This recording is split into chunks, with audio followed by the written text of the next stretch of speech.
तीन राज्यों के फॉर्मूले से 2024 फतह करेगी बीजेपी।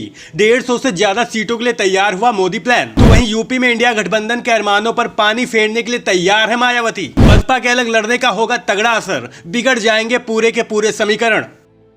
बीजेपी को लोकसभा चुनाव में सत्ता की हैट्रिक लगाने से रोकने के लिए 28 विपक्षी दल एकजुट हैं। बता दें, उत्तर प्रदेश कांग्रेस के कुछ नेता बसपा प्रमुख मायावती को इंडिया गठबंधन का हिस्सा बनाने की पैरवी कर रहे थे।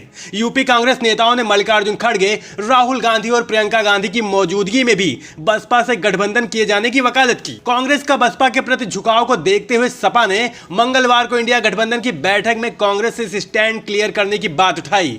सपा ने साफ शब्दों में कह दिया कि बसपा इंडिया गठबंधन का अगर हिस्सा बनती है तो फिर सपा खुद को विपक्षी गठबंधन से अलग कर लेगी।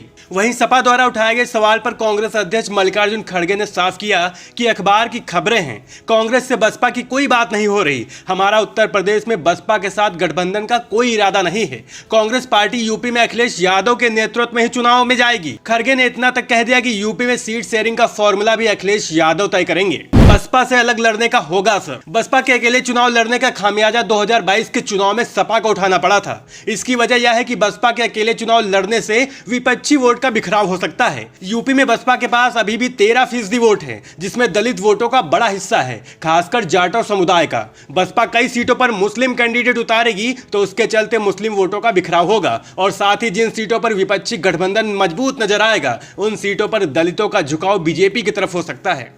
बीजेपी का प्लान 150। बता दें, 350 प्लस सीटों के टारगेट को हासिल करने के लिए बीजेपी अब उन 160 सीटों पर फोकस कर रही है जिन पर वह 2019 लोकसभा चुनाव में हार गई थी। हाल ही में संपन्न हुए 3 राज्य के चुनाव में बीजेपी ने इन्हीं सीटों पर खासा जोर दिया था। पार्टी ने इन 160 सीटों को सी और डी कैटेगरी में बांट दिया था। मिशन 160 के लिए बीजेपी ने 40 केंद्रीय मंत्रियों की अलग अलग टीम गठित की थी। मोदी कैबिनेट में शामिल मंत्रियों को प्रभारी बनाया गया था। इनमें हर एक मंत्री के पास 2 से 3 लोकसभा सीट की जिम्मेदारी थी। वही फॉर्मूला बीजेपी लोकसभा के चुनाव में अपनाएगी।